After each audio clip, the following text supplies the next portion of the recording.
I hate spending money. There's nothing I hate more in the world than giving my money to other capitalists.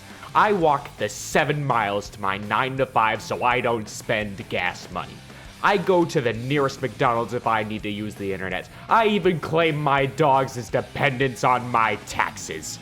And then when it comes to video games, I want the greatest amount of playtime for my purchase. If I'm spending $60 to $70 on a game and I don't get at least 100 hours of playtime out of it, it's a complete waste of my money and I'm going to badger that company Twitter for a refund. Have you ever talked to someone like this?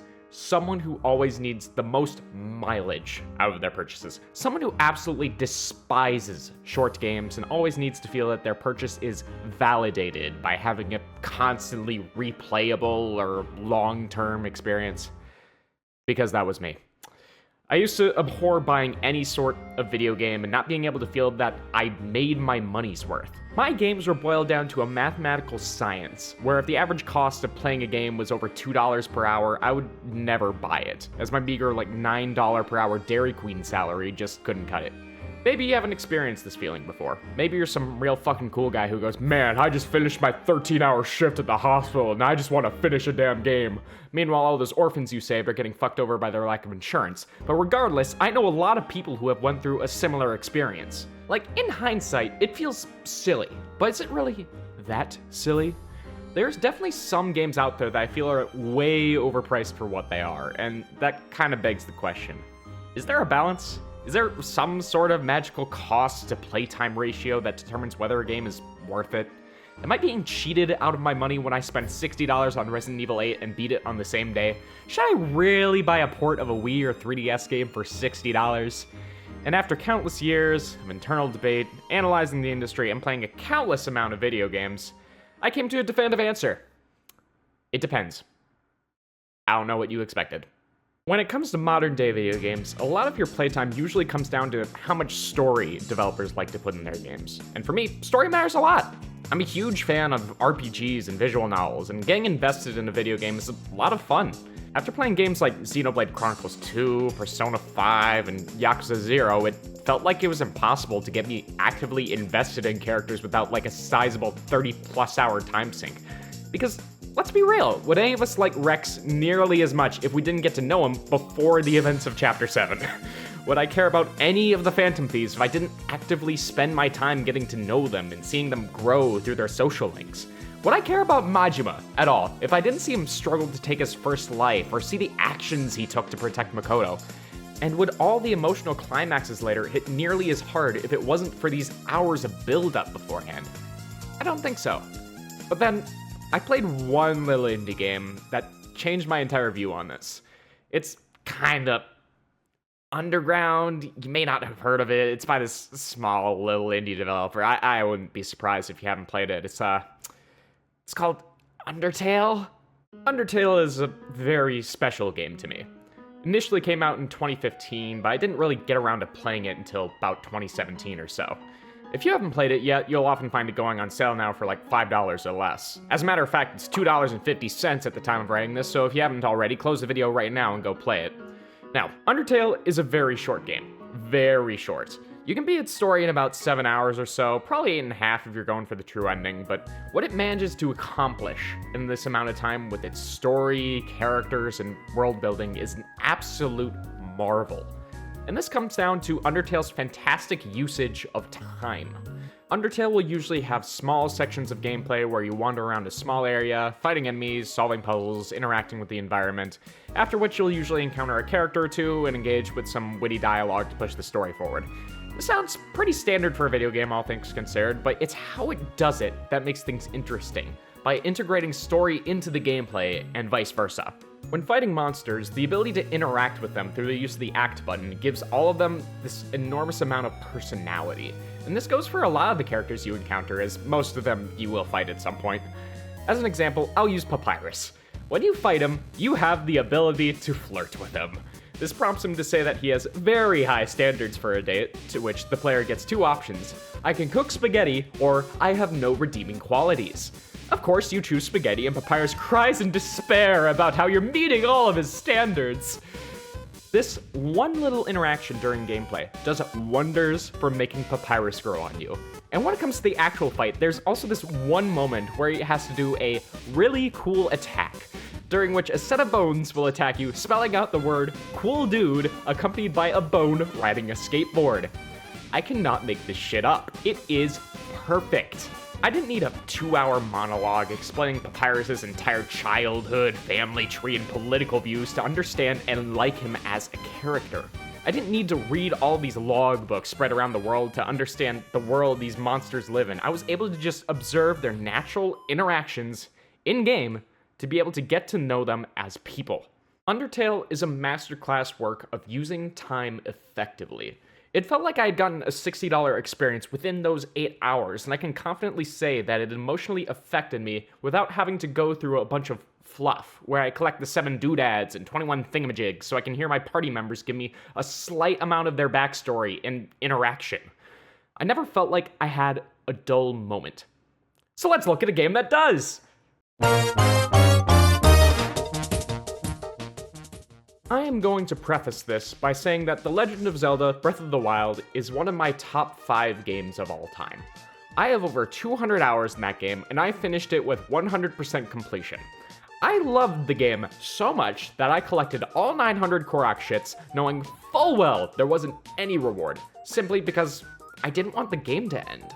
I also loved The Legend of Zelda Skyward Sword, as the idea of exploring a vast amount of islands floating in the sky sounded magical to me. And it was, excluding all the problems that game had. So when it was revealed to me that there was an entire sky realm to explore in The Legend of Zelda Tears of the Kingdom, I was over the fucking moon.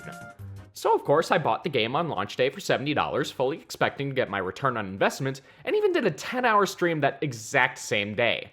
And for those first 5 hours or so, I'm having a blast. Like, I'm exploring the Great Sky Islands, getting a handle on what all the new tools can do, and it feels like I'm in 2017 all over again. And then, I finish the Sky Island, leap off the side, and land back in Hyrule. I'm back. I can only really describe the next 40 hours as a blur. Like, not a blur as in I was so engrossed I don't remember time passing by, but more of a I just drove 12 hours to my grandparents' house for a family reunion, and I hardly even remember getting on or off the highway. It really felt like I was just going through the motions rather than having any actual fun. All of Hyrule felt the exact same as it was in Breath of the Wild, except just more dense. Well, what's the problem with that? It's more shit to do, more content. Well, let's just compare real quick. With Breath of the Wild, the world was definitely more barren than Tears of the Kingdom. There were 120 shrines to find, 76 side quests, a large number of towns and locations to discover, as well as bosses and monster camps that would just give you better materials and weapons. This would usually result in the player thinking, hey, the story's over here, I should go here, and then get distracted when you see something on the horizon. But with Tears of the Kingdom, it's more like you're being constantly interrupted with new shit. Like, this sounds great in concept, but it more so results in the player thinking, man, I've been doing all this shit, and all I got for it was a decayed traveler sword and a million construct horns I'm never going to use. I'm tired of this, I'm just beelining it to the story, resulting in a lot of potentially interesting content being missed. In Breath of the Wild, all of the discoveries felt meaningful to some extent, and you would still reach the story objectives in a reasonable amount of time. But in Tears of the Kingdom, now it just feels like you're doing all the same old shit while at the same time barely being rewarded for exploring anything that is actually new. This is where the sky had a lot of potential to shine. All these new islands with things to discover, monsters to find, lore to unearth. And then you look at the map and realize that the Great Sky Island is the largest island there is here. And that all the creative monsters that they could have made with the sky environment are just more constructs. Why is it so empty? They had 6 years of development time with an existing engine. What new levels could they have possibly made? Oh. Yeah, this place sucks too. The chasms sound great in concept. An entire world underneath Hyrule where all the monsters sleep and Ganon's gloom eats away at everything. The problem is the implementation. First of all, the entire chasm is dark, which naturally makes it hard and not very fun to explore. You have to either keep throwing your Bright Bloom seeds or constantly be searching for light roots that you can use to light up the surrounding area. It doesn't help either that after you light up the area, it all looks the exact same dark purple hue, and finding anything interesting in all this darkness is really fucking hard. You have an easier time just opening up the minimap and marking anything that might be interesting on your map. This doesn't feel like the exploration of Breath of the Wild, where you had to look at things from a distance and mark them on your map. This feels like a Ubisoft game, where you get to a tower, now you have a bunch of icons on your map. The idea of the chasms are inherently against exploration, simply by deciding to have it be shrouded in darkness. If the light routes were lit by default, and I was able to just get pieces of my map by traveling to them, it would be so much better. I'd be able to actually see shit in the distance, think, man, that structure looks kind of funky, I wonder what's over there, and go to it. But instead it's just, okay, there's a light route, time to go over there. Oh, there's a thing? Oh, okay. It's like this small change in mindset on the player, but it transforms it from a sense of discovery to just feeling like busy work. So if all of Hyrule feels the exact same, just with more stuff to do that doesn't give ample rewards, and if there are barely any Sky Islands, and the entire chasm is a chore to get through, are these hundreds of hours that I'd spend exploring really worth it? Like, I may have spent $70 on this game and could easily get 300 hours out of it, but is that really what I want to do with my time? Am I actually enjoying myself? Like, shouldn't I just go immediately to the waypoints on my map and do the actually fun story bits? Like, after playing this game for so long, can I say with confidence I've gotten more out of my purchase than I did playing Undertale, a 7-hour game made by a team of less than 20 people?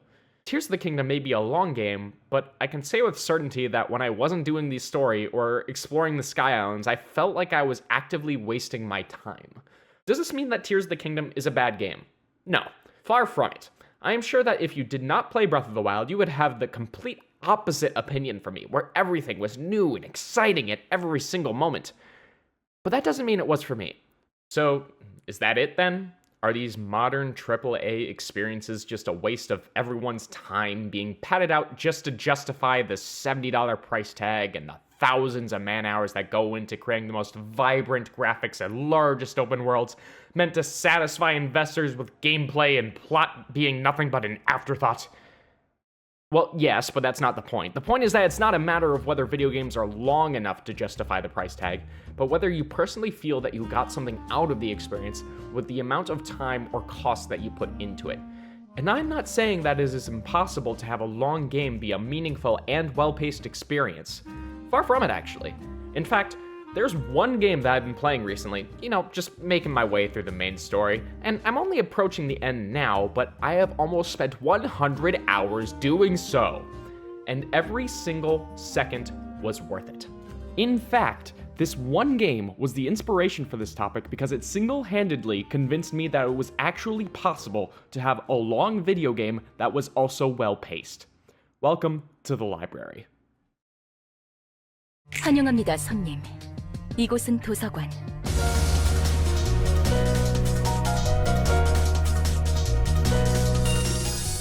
Library of Ruina is a story-focused deck-building game where you command a bunch of librarians in battle to find the one true book. You and the guests of the library will put your lives on the line in a wager where if you win, you'll turn the guests into books, which can be used to invite more guests to the library, or you can turn them into cards to use in your decks. Each of these receptions not only have their own story behind them, but tend to get exponential in difficulty.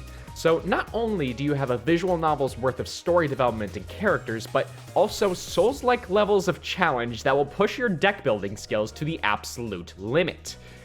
And I love every second of it. It is a perfect division of gameplay and story which naturally feeds into themselves. Each story sequence sets up a question to be answered by the following story sequence, each of them all leading up to this grand mystery about the world that the library resides in. And it is very good motivation for the player to complete each reception, as not only are you substantially rewarded by getting new cards to use, but you'll also get far enough into the story to answer some of your previous questions, as well as pose some new ones. Yes, you will die and fail a lot. However, it never felt like my deaths were unearned, or that I wasn't progressing.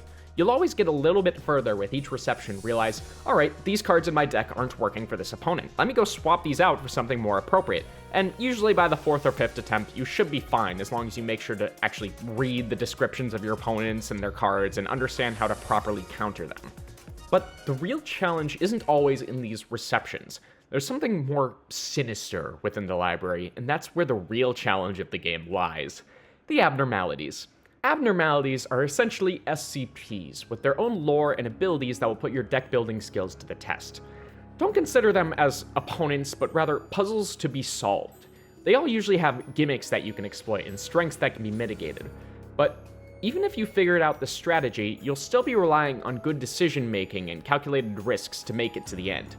And trust me, you'll be well rewarded for your time investment here, as not only do you unlock an additional librarian to add to your team, but you'll also get special cards themed around the abnormality that can change the tide of battle. So what this all leads to is the ability for the player to choose how to spend their time and be adequately rewarded for their efforts. Do you want to make story progress? Go ahead. In fact, what part of the story are you interested in? We made some branching paths just for you. Are you getting bored of the receptions? Well, why not try an abnormality? There's a wealth of content for you to experience, and not only are each of the receptions and abnormalities well designed and fun to fight, but the world of Library of Ruina and the Project Moon franchise as a whole is one of the most fascinating I have ever seen. Everything in this game was planned out meticulously for a well over 100-hour experience without ever getting stale. You never receive the same guest more than once, and the game never holds your hand. It never explains anything twice, and it never spends any more time than it needs for you to understand what's going on. Sometimes, it even leaves out direct explanations, and you'll have to use these wacky things called context clues to find out what they mean. It's a far cry from some other games that constantly re-explain their story over and over, or constantly beat me over the head with the central theme of the game. It doesn't feel like my time is being actively wasted by listening to the main story dialogue, and it certainly doesn't have a difficulty curve so minute that any creativity on my part breaks the game in half. Sorry, I just had to get that out of my system. This game respects you, your ability, and your intelligence, so I can respect it back. Oh, and I haven't even mentioned the best part yet. This game is $30. In fact, this game went on sale, so I actually bought it for $10. This is a game that I would have bought for $60, $70, or even $80 with the amount of worthwhile content within it. It single-handedly proved that it is in fact possible to have a long game that still uses its time effectively. And I don't think that anyone else but an indie studio like Project Moon would be able to create a game like this. It didn't push any graphical boundaries, and it's not something that will instantly stand out to you with its more like sketchy and rough art style in comparison to a lot of other video games in the market, but the gameplay and storytelling will have you hooked from start to finish. Actually, wait, what was the point I was trying to prove again? Something about whether playing a game is worth it? I don't know, I just really like talking about video games. My point is this. It kind of feels like video games have gotten to the point where it doesn't matter anymore how big or graphically impressive your game is. What matters is how you feel while playing it. I'd rather spend $60 on a 6-hour experience that'll stay with me for the rest of my life than spend $60 on a game that was created by a AAA studio that spent millions on creating these high-quality assets only to realize they have to make a game that uses all of them. So you end up getting the most padded and drawn-out experience to end up justifying that price tag. Actually, you know what? Who cares? This argument's stupid. Just go play the games you want to play. Like, why should I have to justify my purchases to other people by saying things like, I got the most out of my money, or I only have the time to play the best games? Like, come on. If I think that the best use of my time is spent playing Nekopara Volume 0 through 4, then that's what I've decided, and that's none of your goddamn business. So with that said, I'm going to go spend my time on something no one could possibly complain about. Eating an entire bowl of baked beans.